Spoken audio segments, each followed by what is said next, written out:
Hey everybody, I'm the Bat Otter, and today we're going to be going over the next episode of Thus Spoke Rohan Kishibe, The Ghost of Mutsukabe Hill, or Mutsukabe Hill, as it's written there.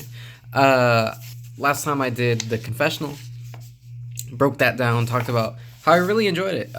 It reminded me of an old fable where you learn a little lesson at the end. Rohan obviously explained it there.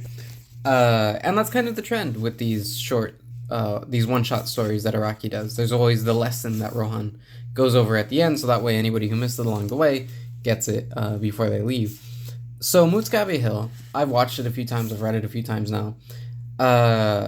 It's one of my favorite ones, despite the fact that I don't get that invested in what's happening. And we'll go over why here in a minute. So, of course, as most of these do, it starts off with Rohan meeting with his editor, some context to the character. Of course, with each of these, Araki sets it up as though Rohan has never been introduced before. So he goes over a painting. He talks about how the editors shouldn't be there early or on time, or anything like that. And of course, we just get nice little moments with the character where he signs the autographs of these two characters before they can even blink, just by dripping it with the coffee stain.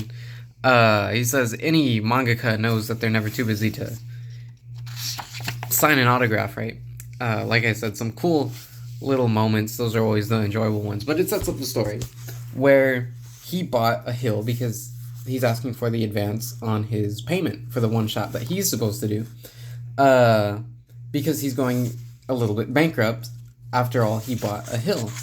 And he tells the story of the hill because there's a yokai that lives on the hill that he bought it to preserve. So we get the setup for the story. It's this girl who lives there. She's having an affair with the gardener as her father, and the person, her fiance, are showing up there. And they get into a fight where he says, "No, I love you. Let's run away. Let's do this. Like, you love me," and stuff like that, right? Typical teenage stuff like that. But it ends with a little altercation where he not accidentally, where he hits her after she hits him. And of course, that's never any good. He's shocked by it.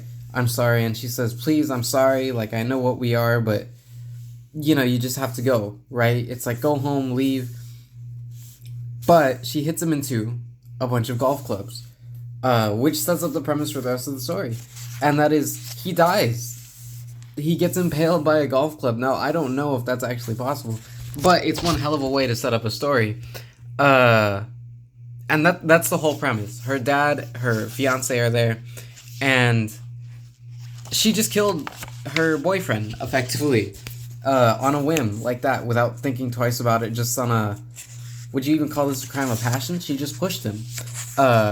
And he starts to bleed, as anybody would if they're impaled in the back of the head. But the problem is, the boyfriend, the fiance, is coming into the room. And she just killed the gardener, who she's having an affair with. And so she starts freaking out, trying to thinking that maybe, like, in denial that this guy is faking it because of how much he's bleeding. And she's moving, she's trying to clean up the blood.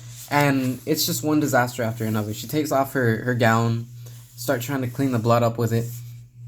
And like I said, it's one disaster after another. It seems like no matter what she does to stop the bleeding, more blood comes out. She even attempts to sew it back together, tape it back together, everything under the sun, and nothing is working. She's panicking because the fiance is at the door. He says, "Dear, you've been running the sink for a while now. What are you doing? I'm not trying to be noisy. I'm not trying to be nosy, but I can hear the water in there." And he's like, kind of a weird father. What kind of father lets a guy have alone time with their daughter? Really shows you how neglectful he... I'm kidding. We haven't had time to spend that much quality together. And she says, you can't come in. And it's tension, right? The tension is supposed to be building here. But then he starts to suspect that she might be having an affair, which she was. But all the while, here she is trying to close it up. She tries to cauterize it by burning the wound, and the blood keeps on getting everywhere. And so it's building this tension. It's supposed to be building the tension. to this shot here where finally the boyfriend comes in the room, opens up the door, she stuffs him on top of the refrigerator, and of course she's just cleaning the house. And he's like, oh, nobody's here, the blood's all gone. You think, what happened? And she said, see, I'm just cleaning, you know. And we get this disgusting reveal that she's drinking the blood that's coming out of her mistress's dead body. It's pretty gross. I'm not gonna lie, that kind of grossed me out. But the whole premise is that it's building the tension to this point, right? As Araki always does, he likes to build that tension to a nice little twist at the very end of it.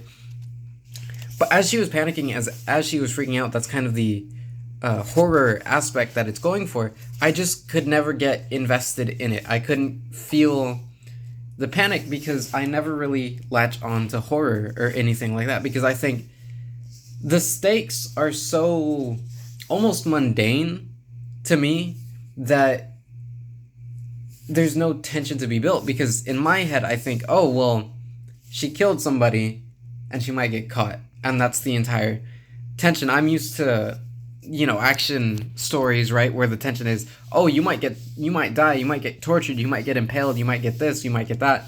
So like I said, I can never really latch onto horror. I can try to appreciate it, but that's why I can never really latch onto it very well. So it turns out that the dead body bleeds every single day a certain amount, and what she figures out is if she puts water on the skin, it returns to its more living condition, and she becomes obsessed with the corpse and whatever is possessing the corpse. She almost herself becomes possessed, and that's the ghost of Mutsukabe Hill.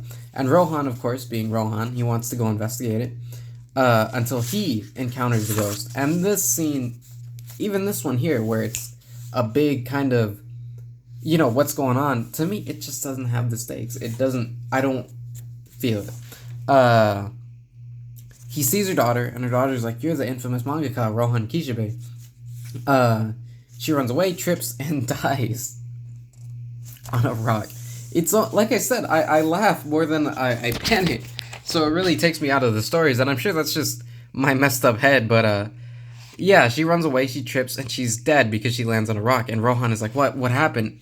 So he uses Heaven's Door to bring her back before it finally fades away, and she comes back, she can't see Rohan anymore, and she just goes back to her mother, and Rohan is saying, oh man, that was terrifyingly close. If I had hesitated for just a moment longer, I would either be possessed or ruined, because as a mangaka, you know, you murder somebody, that's not exactly a good look.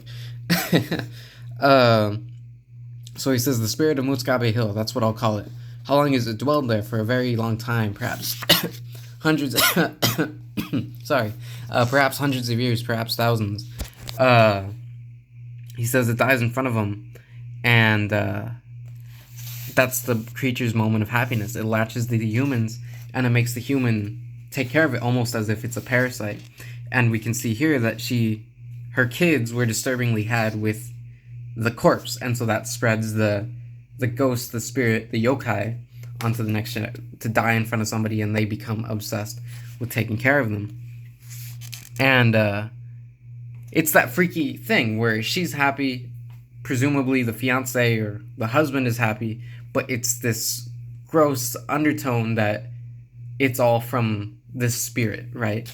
And that's the whole premise of the story. So I enjoyed it, right? I enjoy the absurdity that Araki always brings to the table, the way that he always finds some weird way to twist things up, to create spirits and different ideas and indulge in that absurd nature that some other mangaka may stray away from because of the brand that they have. But Araki is lucky enough to have a character like Rohan to use as an outlet for these more unorthodox stories that wouldn't fit in to the mainstream JoJo universe, and don't really hurt him as a creator because it's almost an independent thing, but it works together because people like these characters. So yeah, I liked it. I enjoyed it. Like I said, I can never really latch onto the horror aspect of a lot of these because it just makes me laugh. It makes me chuckle. I just read it. I think, oh, that was really funny. But yeah, that was the Ghost of Mutsukabe Hill. There's not much to say about it other than one describing it, you know. So yeah, subscribe, like, tell me what you guys think, if I'm the messed up one for not being able to latch onto horror, or if you can't latch onto horror, because I'd really like to know if, you know, other people can kind of feel the tension and the suspense and everything like that that is being shown. I would assume they would, but I would like to know if there's anybody that also can never really latch onto the horror aspect. Other than that, yeah, subscribe, like, comment, follow me on Instagram, Twitter, links are in the description, and I'll see you in the next video.